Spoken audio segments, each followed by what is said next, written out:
আসসালামু আলাইকুম। আপনারা যারা আমাদের ভালোবেসে আমাদের গল্পগুলো নিয়মিত শুনেন, আপনারা যদি আমাদের সাথে যোগাযোগ করতে চান তাহলে অবশ্যই আমাদের ফেসবুক পেজে যুক্ত থাকতে হবে।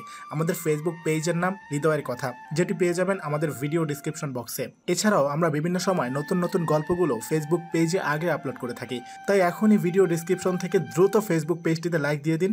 ধন্যবাদ সবাইকে। শাহিনুর তীক্ষ্ণ দৃষ্টি ছুড়ে দিয়ে বলল, ময়না, আমি কিছু প্রশ্ন করেছি। নড়ে চড়ে দাঁড়ালো ময়না।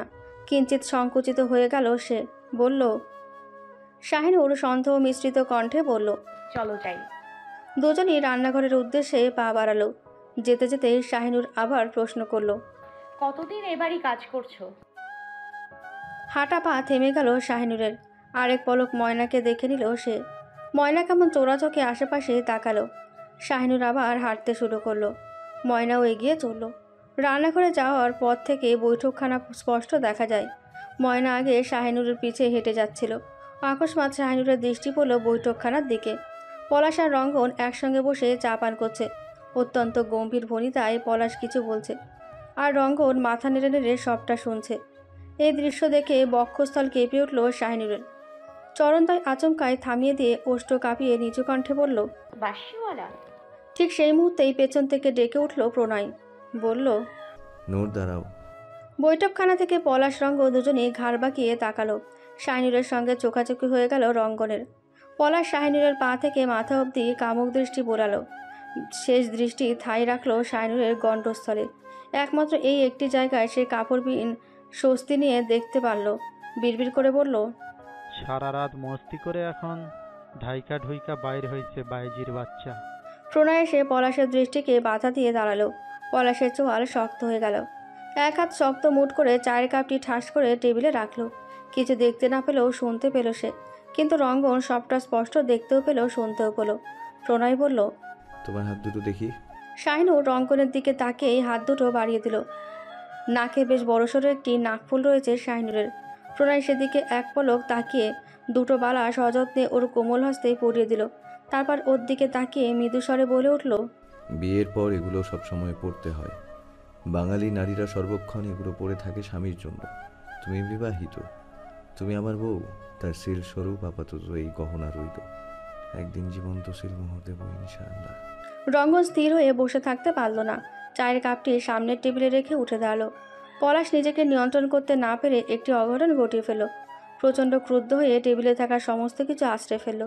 কাচের একটি গ্লাস ভেঙে চৌচুর হয়ে গেল। দুটো চায়ের কাপের সঙ্গে মেঝের সংঘর্ষ লেগে ঝনঝন শব্দ করল। আকস্মাৎ ভাইয়ের এহেন কাণ্ড থেকে ভয় পেয়ে গেল রঙ্গন। কেঁপে উঠল শাহিনুর, ময়না দুজনই।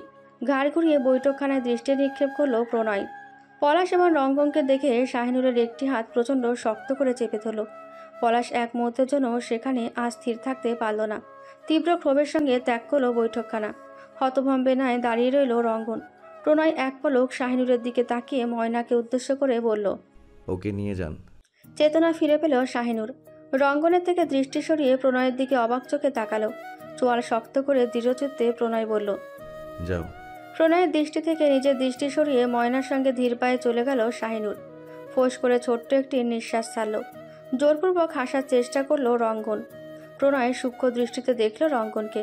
তার দিকে তাকিয়ে শান্ত ভঙ্গিতে সোফায় বসল। রঙ্গনকে ইশারায় বসতে বলল। রঙ্গন মৃদু হেসে তার পাশে বসল। বলল, প্রণয় বিমর্ষ কণ্ঠে বলল, বাড়িতে কত কিছুই ঘটে গেল, পিতৃহীন হয়ে গেলাম আমরা। পরিবারের উপর এত চাপ, অথচ তুই কক্সবাজার গিয়ে পুরো 1 মাস বন্ধুদের সঙ্গে এনজয় করেছিস। আব্বার মৃত্যুর পর সবচেয়ে বেশি চিন্তিত ছিলাম তোকে নিয়ে রঙ্গন। গলা শুকিয়ে গেল রঙ্গনের। সকলকে ফাঁকি দেওয়া যতটা সহজ, প্রণয়কে ফাঁকি দেওয়া ঠিক ততটাই কঠিন। প্রণয়ের কথাই পরিষ্কার বুঝতে পারল এতদিন সে কোথায় ছিল, কার কার সাথে ছিল, সমস্ত জানে এই ভাইটা। শুকনো গলায় আমতা আমতা শুরু করলো সে। প্রণয় তাকে জোরালোভাবে কয়েকটি প্রশ্ন করতে উদ্যত হতেই বৈঠকখানায় আগমন ঘটল প্রেরণার। কনিষ্ঠ পুত্র রঙ্গনকে বাঁচানোর জন্য সে প্রণয়কে বলল, দুই ভাই মিলে কি গল্প চলছে এখানে? আরেকজনের যে ঘরে ভাঙচুর করছে সে খবর জানিস তোরা? মাকে দেখে হাঁপ ছেড়ে বাঁচল রঙ্গন। করুণ দৃষ্টিতে প্রেরণার দিকে তাকাতেই প্রেরণা তাকে আশ্বাস দিল। বলল, একজন পড়াশোনা, পরীক্ষা এইসবের জন্য ঢাকা শহর আঁকড়ে ছিল, আরেকজন বিয়ে করে মহাব্যস্ত। আমার অসুস্থ ছেলেটাকে তার ভাইরা কেউ সময় দেয় না। আমি মা, নারী ছেড়া ধন সে আমার। সুস্থ অসুস্থ যাই হোক, আমি তো মুখ ফিরিয়ে থাকতে পারি না। কথাগুলো বলতে বলতে কেঁদে ফেলল প্রেরণা। রঙ্গন উঠে এসে মাকে জড়িয়ে ধরল, সান্ত্বনা দিয়ে বলল। রঙ্গনের বুকে মুখ গুজে হাউমাউ করে কেঁদে উঠল প্রেরণা। দীর্ঘশ্বাস ছেড়ে উঠে দাঁড়ালো প্রণয়। কেন জানি মায়ের এই কান্নাটা বিরক্ত লাগলো তার। তবুও মায়ের প্রতি সম্মান রেখে ভাইয়ের প্রতি স্নেহ রেখে বলল। আমি যাচ্ছি অঙ্গনের কাছে আম্মা, আপনি কাঁদবেন না। অঙ্গনের রুমের উদ্দেশ্যে পা বাড়ালো প্রণয়। প্রেরণা কান্না থামিয়ে বলল।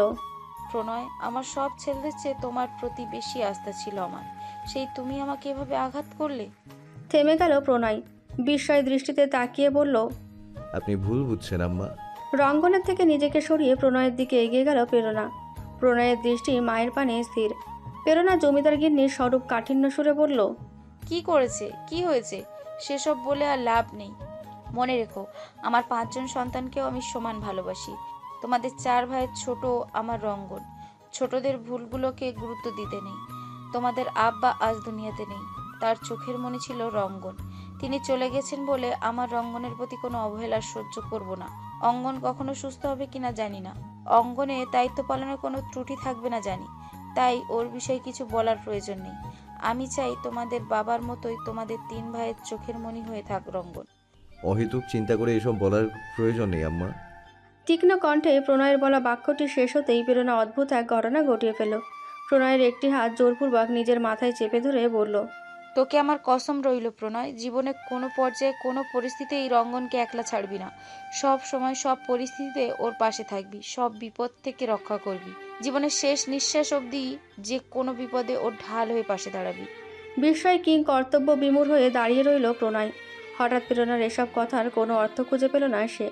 তার বিচক্ষণ মনে ঠিকই প্রশ্ন জেগে উঠল। অঙ্গনের দায়িত্ব পালনে ত্রুটি থাকবে না এটা আম্মা জানে, অথচ রঙ্গনের প্রতি ত্রুটি থাকতে পারে এই মনোভাব সৃষ্টি হলো কেন? প্রণয় চিন্তান্বিত হয়ে পড়ল, কোনোভাবেই কিছু মেলাতে পারল না। সূক্ষ্ম এক চিন্তায় বিভোর হয়ে রইল সে। রান্নাঘরে ভিত্তরা কাজ করছে, সেখানে মহিলা সদস্যের প্রায় সকলেই উপস্থিত। মুনতা একপাশে চেয়ার পেতে বসে আছে। সকাল সকাল তার কাঁচা আম খেতে ইচ্ছে করছে। ইচ্ছেটুকু প্রকাশ করা মাত্রই গাছ থেকে আম পাড়া হয়েছে। সেগুলো এখন চিকন করে কেটে কাঁচামরিচ, লবণ, চিনি, কাসুন্দি দিয়ে ভর্তা করা হচ্ছে। ভর্তা করছে শাবনাম। বাচ্চা পেটে আসার পর থেকে মুনতার মনে সূচিবায়ু রোগটি বাসা বেঁধেছে। সব কিছুতেই খুঁতখুঁত ভাব, সব কিছুতেই সে আষ্টে গন্ধ পায়। আম পেরে এনেছিল হাফিজা খালা, যিনি প্রায় 15 বছর যাবৎ পাঁচফোড়ন দিয়ে কাজ করছে। ঘরমুক্ত শরীরে তাকে আম কাটতে বসতে দেখে মুনতার গা গুলিয়ে বমি পায়। সে ভীষণ চুপচাপ স্বভাবের, বলা যায় ভিতরমুখী মানুষ। তাই সামনাসামনি কিছু না বলে গোপনে শবনমকে জানায় হাফিজা খালার থেকে আষ্টে গন্ধ পাচ্ছে, সে ভর্তা বানালে গলা দিয়ে নামবে না। শবনম প্রথমে অবাক হয়, পরে তার সন্তান সম্ভাবনার কথাটি স্মরণ করে হাফিজা খালাকে কৌশলে অন্য কাজে পাঠিয়ে দেয় এবং নিজেই আম ভর্তা করতে বসে। শাহিনুর তেমন কোনো কাজ পারে না, রান্নাবান্না একেবারেই জানে না বললেই চলে। সংসার সম্পর্কেও তার ধারণা নেই। প্রতিটি মেয়ে জন্মের পর মায়ের সংসার দেখতে দেখতে বড় হয়। নিজের সংসারের পূর্বে মায়ের সংসার সম্পর্কে অবগত হয়ে নেয় তারা, কিন্তু শাহিনুর মায়ের সংসার দেখেনি। অন্যান্য মেয়েরা ছোটবেলায় পুতুল খেলে বড় হয়। তাদের মা যেমন সকালবেলা তাদের খাইয়ে স্কুলে পাঠায়, গোসল করায়, ঘুম পাড়ায়, দাদা দাদির সঙ্গ পায়, মামাবাড়ি বেড়াতে নিয়ে যায়। তারাও পুতুল খেলার এসব কল্পনা করে করে করে খেলে। আর শাহিনুর ছোটবেলায় পুতুল খেলার সময় সুই সুতা দিয়ে পুঁতির ঘুঙুর বানাতো। নিজে হতো বাইজি, পুতুলকে বানাতো নিজের কন্যা। সে কন্যাকে একা একা বড় করে নৃত্য শিক্ষা দিত। শারমিন তাকে যেসবের ধারে কাছে যেতে দিত না, সে কল্পনায় সেসবে ডুবে থাকত। কল্পনায় জমিদারদের থেকে আড়াল করত পুতুলদের। তার জীবনই যেখানে সীমাবদ্ধ ছিল, পুতুলদের জীবনেও সেখানে বদ্ধ থাকত। বাস্তবতা সম্পর্কে বিন্দুমাত্র ধারণা ছিল না তার। যে মেয়ে মায়ের সংসার দেখেনি, সে মেয়ের জন্য নিজের সংসার বড্ড কঠিন। সংসারে মায়েদের সংগ্রাম দেখা প্রতিটি মেয়ের জন্য খুবই গুরুত্বপূর্ণ। আর এই গুরুত্বপূর্ণ বিষয়টি থেকেই বঞ্চিত হয়েছে শাহিনুর।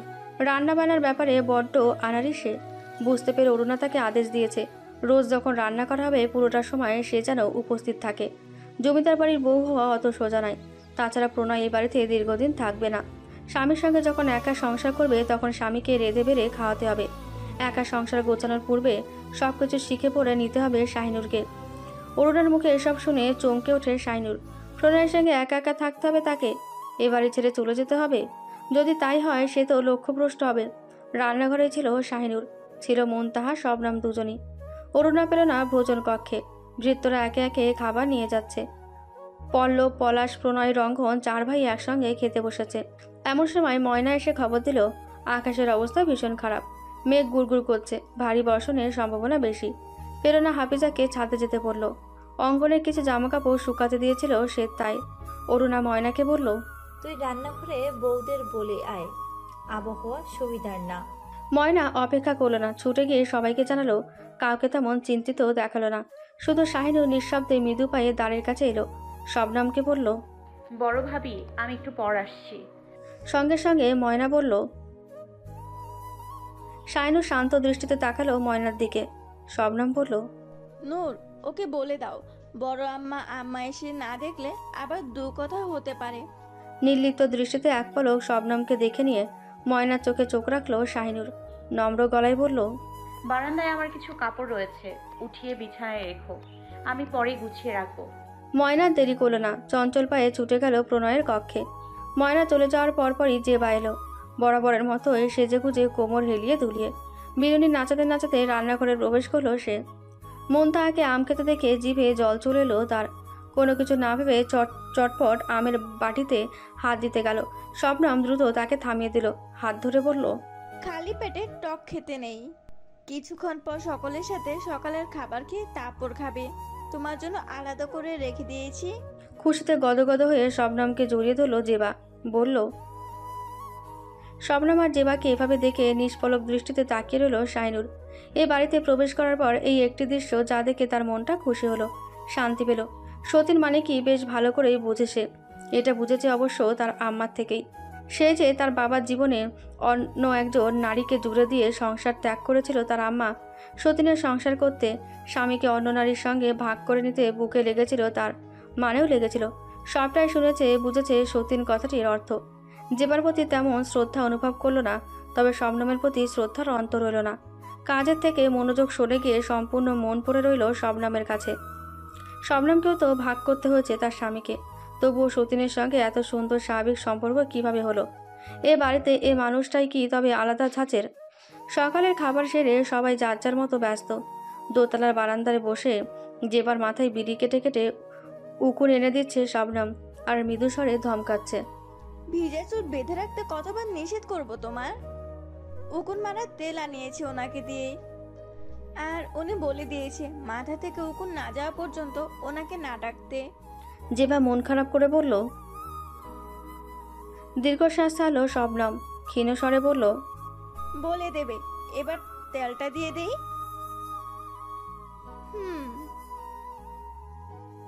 জেবার কণ্ঠে উৎফুল্লতা। শবনম চাপা নিঃশ্বাস ত্যাগ করে বলল, আজ না গেলেও কাল ঠিক যাবে, দেখে নিও। আজ হয়তো ওনার জরুরি কিছু কাজ আছে।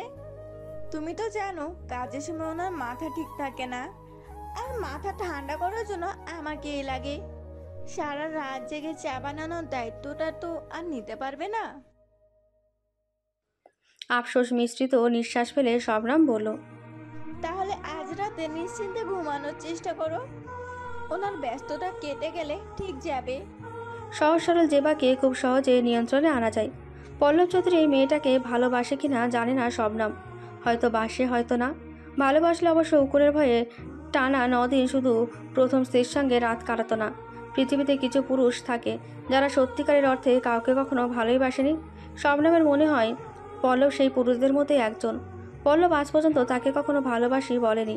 জেবা আসার পূর্বে মনে হতো হয়তো ভালোবাসে, খুব ভালোবাসে, কিন্তু প্রকাশ করে না। সে ধারণা বদলে গেছে জেবা আসার পর। শুরু হয়েছে স্বামী ভাগাভাগির খেলা। কক্ষে এসে বিছানায় থাকা নিজের কাপড়গুলো ভাঁজ করতে গিয়ে শাহিনুর লক্ষ্য করলো তার ভেতরে পরার একটি বস্ত্রাদি নেই। হৃদয় কুচকে পুরো কক্ষ খুঁজল, না পেয়ে বারান্দায় দেখে এলো, তবুও পেল না। প্রণয় কক্ষে এসে তাকে কিছু খুঁজতে দেখে বলল, কি খুঁজছো? বিচলিত হয়ে প্রণয়ের দিকে এক পলক তাকিয়ে বিছানায় থাকা কাপড়গুলো তুলে প্রণয়ের কাবারে রাখতে গেল। প্রণয় তড়িৎ গতিতে গিয়ে কাবারের পাটটি খুলে দিল। শাহিনুর এক পলক শান্ত দৃষ্টি নিক্ষেপ করে আবার দৃষ্টি সরিয়ে তাকে কাপড় রাখল। মৃদু হাসল প্রণয়। শাহিনুর দাঁড়ালো না, ধীর পায়ে কক্ষ ছেড়ে বেরিয়ে খুঁজতে গেল ময়নাকে। কিন্তু পেছন পেছন যে প্রণয়ও আসছে সেটুকু খেয়াল করলো না। ময়নাকে খুঁজতে গিয়ে সে একদম রঙ্গনের কক্ষের সামনে এসে পড়ল। রঙ্গন তখন আয়নার সামনে দাঁড়িয়ে গুনগুনিয়ে গান করছিল আর চুলগুলো ব্যাকব্রাশ করছিল। শাহিনুর কিছু সময়ের জন্য থেমে গেল। উন্মুক্ত দ্বারের বাইরে দাঁড়িয়ে একদিনে তাকিয়ে দেখতে লাগলো রঙ্গনকে। কয়েক পল অতিবাহিত হতেই পেছন থেকে বলিষ্ঠ একটি হাত পেট মুড়িয়ে তাকে আষ্টেপৃষ্ঠে জড়িয়ে ধরল। আতকে উঠে চোখ উল্টে তাকাতেই প্রণয়ের গম্ভীর মুখটি দেখতে পেল। প্রণয় নিমেষে সেখান থেকে তাকে তুলে নিয়ে একদম নিজের কক্ষে চলে এলো। শাহিনুর কিছু মাত্র বলার পূর্বেই প্রণয় তাকে ছেড়ে দিল এবং নিজের দিকে ঘুরিয়ে কঠিন গলায় বলল, যে পুরুষকে চোখে ধরে সে পুরুষকে কখনো মনে ধরে না। প্রণয়ের কথার প্রেক্ষিতে কিছুই বলল না শাহিনুর। কিছু সময় মৌন থেকে প্রণয়ের চোখে চোখ রেখে বলল, এভাবে কেন নিয়ে এলেন আমায়? জড়তাহীন দৃষ্টি নিক্ষেপ করে প্রশ্নটি করায় কিঞ্চিত অবাক হলো প্রণয়। বয়সের তুলনায় একটু বেশি বড় বড় লাগছে শাহিনুরকে। কথার মাঝে ভয় নেই, দৃষ্টিতে লজ্জা নেই। সাধারণত নতুন নতুন বিবাহের পর মেয়েরা স্বামীর চোখে চোখ রাখতে ভীষণ লজ্জাবোধ করে। শাহিনুরের মাঝে তার কানাকড়িও নেই। অবশ্য লজ্জা পাওয়ার মতো কোনো কিছুই হয়নি তাদের। কিছু সময়ের জন্য সে অনুভব করলো আর সবার চেয়ে শাহিনুর আলাদা। প্রশ্নাত্মক দৃষ্টিতে চেয়ে আছে শাহিনুর। প্রণয় হালকা কেসে উঠে বলল, তুমি বেশ সাহসী হয়ে গেছো। জমিদারের পুত্রবধূদের সাহসেই মানায়। ভ্রু বাঁকিয়ে তাকালো প্রণয়। দৃষ্টিজোড়া দৃঢ় করে শাহিনুর বলল, ভয় পেলেই অন্যায় অবহেলা মেনে নিতে হবে। তার মানে তুমি আমার থেকে অন্যায় বা অবহেলা চাইছো না? প্রণয়ের ওষ্ঠে বাঁকা হাসি। সে হাসি দেখে দৃষ্টি সরিয়ে নিল শাহিনুর। শান্ত কণ্ঠে বলল, আপনার ভাবিদের কথা ভেবে বলেছি, আমার কথা বলিনি। তার মানে তোমার প্রতি অন্যায় করা যাবে, অবহেলা করা যাবে। ফোঁস করে নিঃশ্বাস ছাড়ল শাহিনুর। মনে মনে ভাবল, অন্যায় ছাড়া আর কিছু হয়েছে নাকি আমার সাথে? মুখে বলল, যাকে মনে স্থান দেইনি সে অন্যায় অবহেলা করলেই কি না করলেই কি। প্রচণ্ড দাম্ভিকতার সাথে প্রণয় বলল, চকচক করলেই শোনা হয় না, যাকে চোখে ধরে তাকে মনে ধরতে পারে না। পরোক্ষভাবে রঙ্গনকে ইঙ্গিত করে কথাটা বলেছে প্রণয়। তা প্রথমে বুঝতে না পারলেও এবার ঠিক বুঝল শাহিনুর। তাই পুনরায় প্রণয়ের দৃষ্টিতে নিজের দৃষ্টি নিক্ষেপ করল। বলল, আপনি চোখে লাগেন না, এটা কেন মনে হলো? বিস্মিত হলো প্রণয়। সহসা দুর্বৃত্ত হাসি ফুটে উঠল ঠোঁটে। মাথা নিচু করে শাহিনুরের কানের কাছে মুখ নিয়ে বলল, যে পুরুষকে চোখে ধরে সে পুরুষকে কখনো মনে ধরে না। ব্যাপারটা এমন, চোখে লাগে কিন্তু মনে লাগে না। আর যে পুরুষকে চোখ মন উভয়ই ধরে সে পুরুষ নয়, মহাপুরুষ। সেই মহাপুরুষের খোঁজ যেদিন পাবে সেদিন নারী তুমি ধন্য। শান্ত নিস্তুপ শাহিনুর ঠায় দাঁড়িয়ে রইল। প্রণয় চলে গেল সেখান থেকে। শাহিনুর মনে মনে বলল, পুরো দিন কেটে রাত নেমে এলো। ময়নাকে জিজ্ঞাসা করেও কোনো লাভ হলো না। তার এক কথা। শাহিনুর মনে মনে প্রচণ্ড বিরক্ত হয়েছে। সে শুধু প্রশ্ন করেছিল কাপড়টা তুলেছে কিনা। বিনিময়ে মেয়েটা অসংখ্য কথা বলেছে। এদিকে হাফিজা খালা বলেছে নতুন বইয়ের কাপড় হারানো তো ভালো লক্ষণ না, এরপর থেকে সাবধান থাকতে। বেশ চিন্তিত হয়ে রাতে কক্ষে এলো শাহিনুর। ফাঁকা কক্ষে একাই বসেছিল। এমন সময় খবর পেল বাইজি গৃহের। মানাত বাইজি পালিয়েছে, এই খবর দিল ময়না। শাহিনুর বিমর্ষ মুখে প্রশ্ন করল, বুবু পালিয়ে গেছে, কে বললো তোমায়? শাহিনুর বুঝলো পল্লব আর রঙ্গন গেছে। পলাশ কোথায়? মনে প্রশ্ন জাগলেও চুপ রইল সে। বাইজি গৃহ থেকে একজন বাইজি উধাও হয়ে গেল। এই নিয়ে তীব্র ক্ষোভ প্রকাশ করলো পল্লব চৌধুরী। কত বড় স্পর্ধা মান্নাত বাইজির। জমিদার অলি ও চৌধুরীর বাইজি গৃহ থেকে সে পালিয়ে যায়। বাইজি গৃহের ভিতরকার সব খবর জনসম্মুখে প্রকাশিত হয়ে যাওয়ার শঙ্কা হলো পল্লবের। পলাশ আর রঙ্গন তাকে আস্থা দিল কিচ্ছু হবে না। প্রণয়ের প্রতিও ক্ষুব্ধ হলো সে। শুধুমাত্র তার জন্য বাইজি গৃহের প্রতি অবহেলা হয়েছে। এই নিয়ে অবশ্য প্রণয়কে তেমন চিন্তিত দেখালো না। বাইজি গৃহ বা বাইজিদের নিয়ে কোনো কালে মাথা ব্যথা ছিল না তার। প্রণয়ের থেকে বিন্দু পরিমাণ পাত্তা না পেয়ে রেগে গেল পল্লব। সিদ্ধান্ত নিল পুনরায় বাইজি গৃহের হাল ধরবে সে। এবার আরও কঠিন নিয়মে চলবে কার্যক্রম। পল্লবকে সমর্থন জানালো পলাশ। রঙ্গন মৌন রইল। এক্ষেত্রে মৌনতা সম্মতির লক্ষণ হিসেবে বিবেচিত হলো। প্রতিবাদ করলো প্রণয়, যার ফলে বড় ভাইয়ের সঙ্গে দ্বন্দ্ব সৃষ্টি হলো। শেষে প্রণয় সংযত হয়ে গেল। বড় ভাইয়ের সঙ্গে আর একটি বাক্য বিনিময়ও করল না। মনে মনে সিদ্ধান্ত নিল যত দ্রুত সম্ভব শাহিনুরকে নিয়ে বাড়ি ছেড়ে চলে যাবে। এই বাড়ির সঙ্গে তেমন কোনো সম্পর্ক রাখবে না। তার আগে শাহিনুরের সঙ্গে বোঝাপড়া করে নেওয়া দরকার। একা শুয়েছিল শাহিনুর। অসংখ্য ভাবনায় মশগুল থেকে কখন জানি চোখটা লেগে গেছে। প্রণয় কক্ষে এসে দ্বার বন্ধ করে ঘুরতে শাহিনুরকে ঘুমন্ত অবস্থায় দেখল। রুদ্ধশ্বাস ছেড়ে কাপড় পাল্টে শুধুমাত্র একটা শার্ট প্যান্ট পরে শাইনুরের পাশে গিয়ে শুয়ে পড়ল। শাইনুর হালকা নড়াচড়ে ঘুমের ঘরে তার দিকে ফিরল। বুক থেকে অল্পখানি আঁচল সরে গেছে তার। সেদিকে দৃষ্টি পড়তে নিঃশ্বাস বন্ধ হয়ে এলো প্রণয়ের। পুরুষত্বে টান পড়ল। সব কিছুর ঊর্ধ্বে সেও তো পুরুষ। আজকের পর্বটি যদি আপনাদের ভালো লাগে তাহলে অবশ্যই একটি লাইক দিয়ে দিবেন এবং কমেন্ট করে আপনার মূল্যবান মতামত জানিয়ে দিতে পারেন আমাদেরকে। আর যদি এই গল্পের পরবর্তী পার্টগুলো মিস করতে না চান তাহলে এক্ষুনি আমাদের চ্যানেলটিকে সাবস্ক্রাইব করে পাশের বেল আইকনটি বাজিয়ে দিন। ধন্যবাদ সবাইকে।